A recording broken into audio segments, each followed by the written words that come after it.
오늘 혹시 자신의 실수나 연약함 때문에 스스로가 너무나 작고 부족하게 느껴진 적이 있으신가요? 나는 왜 이럴까? 하나님은 과연 이런 나를 사용하실 수 있을까 하는 생각에 사로잡혀 본 적이 있으신가요? 우리 모두는 그런 순간들을 경험합니다. 완벽하지 않고 때로는 넘어지며 후회하는 것이 바로 우리 인간의 모습이기 때문입니다.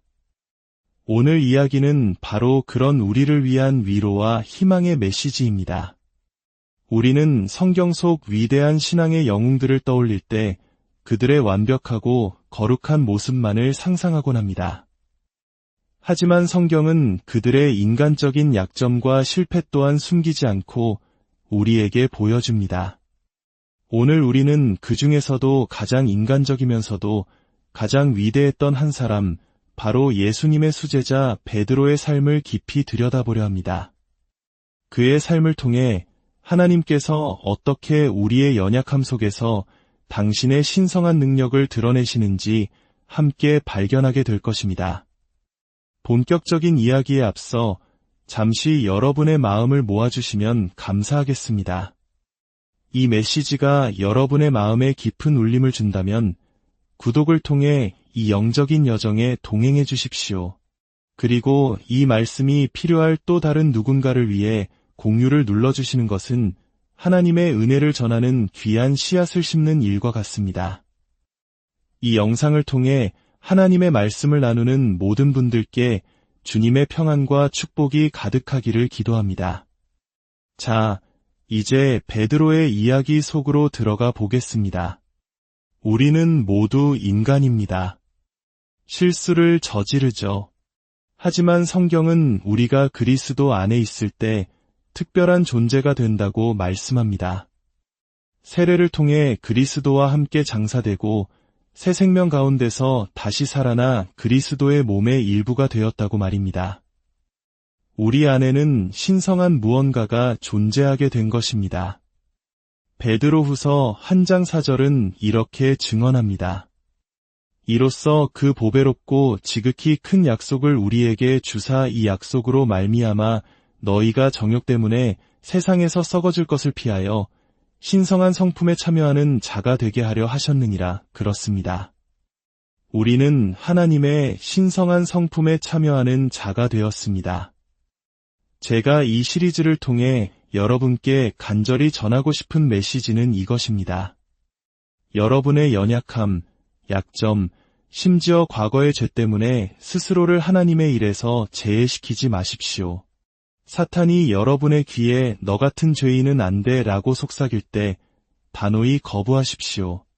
지금부터 우리는 성경 속 위대한 인물들의 가장 인간적인 순간들을 살펴보며 그럼에도 불구하고 하나님께서 그들을 얼마나 위대하게 사용하셨는지를 확인할 것입니다.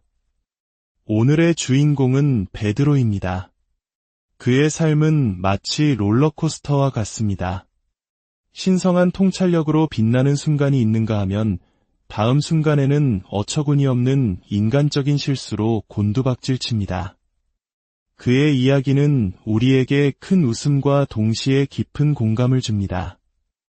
우리의 첫 번째 여정은 마태복음 14장에 거친 갈릴리 바다 위에서 시작됩니다.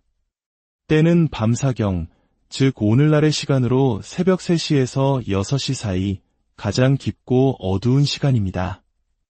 제자들이 탄 배는 것엔 풍랑에 시달리고 있었습니다. 바로 그때 예수님께서 물 위를 걸어 그들에게 다가오셨습니다. 칠흑 같은 어둠 속에서 물 위를 걷는 형체를 본 제자들은 공포에 질려 소리쳤습니다. 유령이다. 그들은 두려움에 떨며 비명을 질렀습니다. 바로 그때 예수님의 음성이 들려왔습니다. 안심하라, 나니 두려워하지 말라. 이 얼마나 다정한 위로의 말씀입니까? 그런데 바로 그 순간 우리의 베드로가 나섭니다. 주여, 만일 주님이시거든 나를 명하여 물 위로 오라 하소서. 잠시 이 장면을 상상해 보십시오. 다른 제자들은 모두 두려움에 떨고 있는데 베드로는 예수님께 자신도 물 위를 걷게 해달라고 요청합니다. 참으로 대담하고 한편으로는 무모해 보이기까지 합니다. 예수님께서는 그에게 오라고 말씀하셨습니다. 베드로는 배에서 내려 물 위를 걸어 예수님께로 향했습니다. 이것은 정말 놀라운 신성한 믿음의 순간입니다. 이 자리에 있는 우리 중 누구도 물 위를 걸어본 경험이 없을 것입니다. 베드로는 인간으로서 예수님 외에 유일하게 물 위를 걸었던 사람입니다. 하지만 그 신성한 순간은 길지 않았습니다. 거센 바람을 보는 순간 그의 마음속에 두려움이 싹 텄습니다. 신성한 믿음의 자리에 인간적인 두려움이 들어오자 그는 물에 빠져들기 시작했습니다. 그는 다급하게 외쳤습니다. 주여, 나를 구원하소서. 그러자 예수님께서 즉시 손을 내밀어 그를 붙잡으시며 말씀하셨습니다. 믿음이 작은 자여, 왜 의심하였느냐? 배에 함께 오르자 바람이 그쳤고 배에 있던 사람들은 예수님께 절하며 진실로 하나님의 아들이로소이다 라고 고백했습니다. 하지만 이 소동의 중심에 있던 베드로는 어땠을까요? 그는 제자들 중 유일하게 온몸이 흠뻑 젖은 채 예수님께 책망까지 들었습니다. 그는 아마 구석에서 젖은 옷을 짜며 생각했을 겁니다. 그래도 나만 시도했잖아. 그런데 왜 나만 혼나는 거야? 다시는 입을 열지 말아야지. 성급하고 충동적인 성격을 가진 사람이라면 베드로의 이런 마음에 깊이 공감할 것입니다. 저 역시 종종 생각보다 말이 앞설 때가 많아 베드로를 보면 남일 같지 않습니다. 베드로가 과연 입을 닫고 조용히 지냈을까요? 바로 다음 장인 마태복음 15장에서 그는 예수님께 비유를 설명해달라고 요청했다가 너희도 아직까지 깨달음이 없느냐? 라는 꾸중을 듣습니다. 아마 속으로 이렇게 생각했을지도 모릅니다. 나는 다 이해했는데 다른 제자들을 위해 물어본 건데 정말 다신 말 안 한다. 하지만 그의 결심은 오래가지 못합니다. 마태복음 16장에서 예수님께서 제자들에게 사람들이 인자를 누구라 하느냐? 라고 물으셨을 때 그리고 이어서 그러면 너희는 나를 누구라 하느냐? 라고 물으셨을 때 침묵을 견디지 못한 베드로가 폭발하듯 고백합니다. 주는 그리스도시요 살아계신 하나님의 아들이시니이다. 이것은 인간의 지혜에서 나온 대답이 아니었습니다. 이것은 하나님 아버지께서 직접 주신 신성한 계시였습니다. 예수님께서는 그를 칭찬하시며 바요나 시모나 내가 복이 있도다. 이를 내게 알게 하니는 혈육이 아니요 하늘에 계신 내 아버지시니라고 말씀하셨습니다. 그리고 너는 베드로라. 내가 이 반석 위에 내 교회를 세우리니 음부의 권세가 이기지 못하리라. 내가 천국 열쇠를 내게 주리니 라는 엄청난 축복을 약속하셨습니다.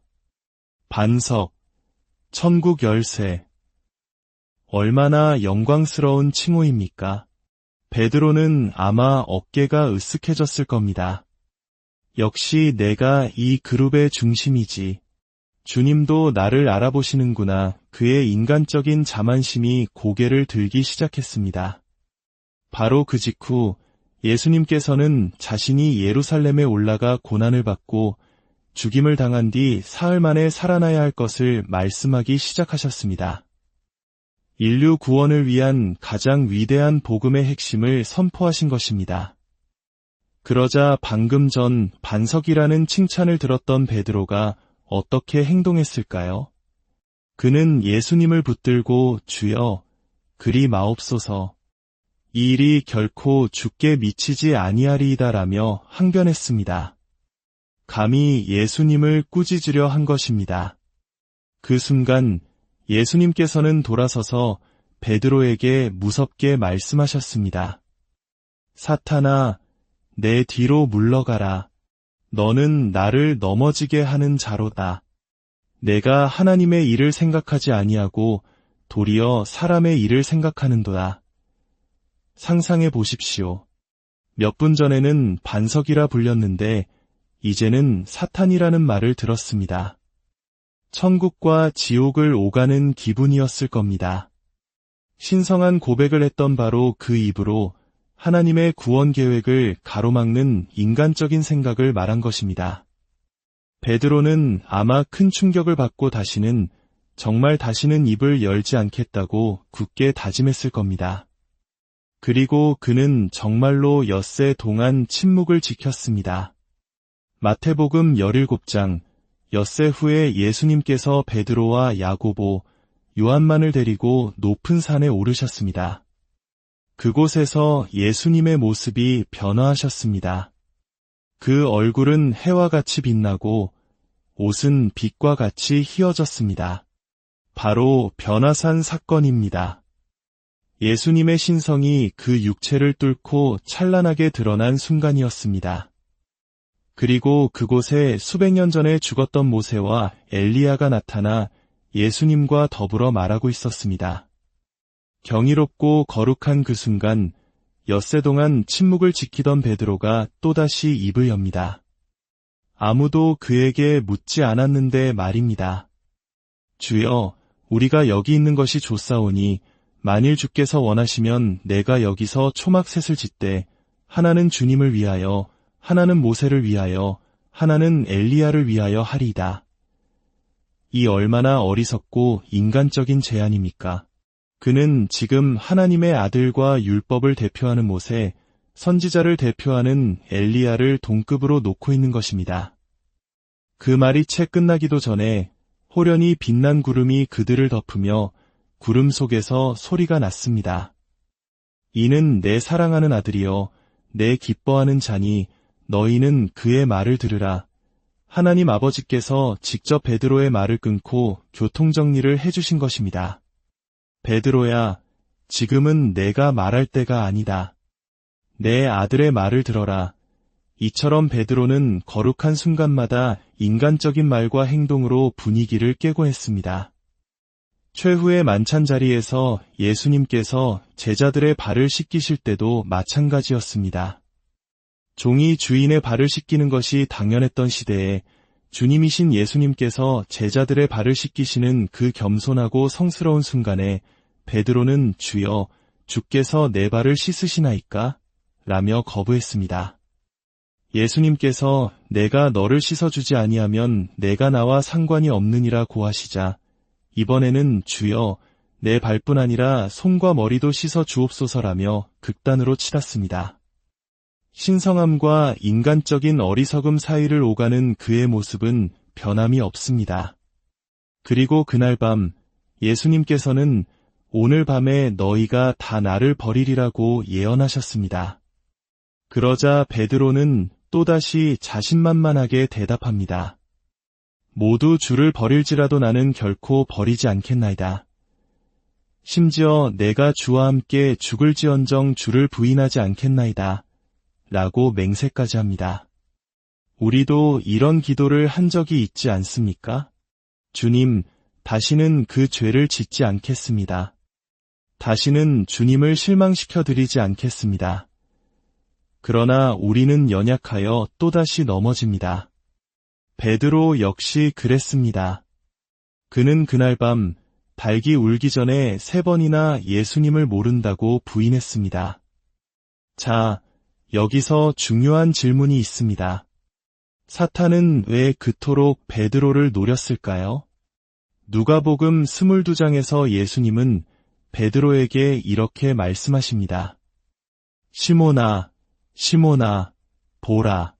사탄이 너희를 밀가부르듯 하려고 요구하였으나 그러나 내가 너를 위하여 내 믿음이 떨어지지 않기를 기도하였노니 너는 돌이킨 후에 내 형제를 굳게 하라. 사탄은 왜 다른 제자도 아닌 항상 실수하고 말 많은 베드로를 요구했을까요? 사탄은 베드로의 약점과 동시에 그의 엄청난 잠재력을 보았기 때문입니다. 사탄은 그가 성령으로 충만해지는 날 오순절에 일어나 복음을 선포하고 3,000명을 회개시킬 인물임을 알았던 것입니다. 당신의 가장 큰 약점이라고 생각하는 바로 그것이 하나님의 손에 붙들릴 때 가장 위대한 강점이 될 수 있다는 것을 사탄은 두려워했던 것입니다. 그리고 예수님의 기도는 응답되었습니다. 부활하신 예수님께서는 자신을 3번 부인했던 베드로에게 찾아가 3번 물으셨습니다. 요한의 아들 시몬아, 내가 나를 사랑하느냐? 이 질문은 베드로를 정죄하기 위함이 아니었습니다. 실패와 죄책감 속에 무너져 있던 그에게 그가 여전히 주님을 사랑하고 있으며 그 사랑 안에서 다시 회복될 수 있음을 깨닫게 하기 위한 치유의 질문이었습니다. 그 후 베드로는 어떻게 되었습니까? 그는 초대교회의 기둥이 되었습니다. 오순절 설교로 수많은 영혼을 주님께 인도했고 성전 미문에 앉은 나면서부터 못 걷게 된 이를 예수 그리스도의 이름으로 일으켰습니다. 심지어 사도행전 5장을 보면 사람들이 병든 자를 메고 거리에 나가 침대와 요위에 누이고 베드로가 지날 때에 혹 그의 그림자라도 누구에게 덮일까 바랐다고 기록되어 있습니다. 그의 그림자만으로도 치유의 역사가 일어날 만큼 그는 신성한 능력의 통로로 쓰임받았습니다. 실수투성이의 인간 베드로가 어떻게 이처럼 위대한 사도가 될 수 있었을까요? 그것은 그의 능력이 아니라 그의 연약함 속에서 일하시는 하나님의 능력이었습니다. 예수 그리스도의 보혈이 그의 모든 죄와 허물을 덮고 성령님께서 그의 말과 행동을 주장하셨기 때문입니다. 오늘 이 말씀을 듣는 사랑하는 성도 여러분, 여러분의 삶에도 반복적으로 넘어지게 하는 죄가 있습니까? 과거의 실패가 여전히 여러분의 발목을 잡고 있습니까? 그래서 나는 안 되라고 스스로를 정죄하고 있지는 않습니까? 기억하십시오. 하나님께서는 여러분의 실패한 과거가 아닌 예수 그리스도의 보혈로 깨끗하게 된 현재와 성령 안에서 위대하게 쓰임받을 미래를 보십니다. 하나님께서는 내가 깨끗하게 한 것을 내가 속되다 하지 말라고 말씀하십니다. 주님의 피로 깨끗해진 당신은 결코 평범하거나 자격 없는 존재가 아닙니다. 당신은 하나님의 신성한 성품에 참여한 존귀하고 특별한 존재입니다. 여러분의 약점이 강점이 될 것입니다. 여러분의 실패의 경험이 동일한 아픔을 겪는 다른 이들을 위로하고 세우는 귀한 도구가 될 것입니다. 그러니 더 이상 부끄러움과 죄책감 속에 머물러 있지 마십시오.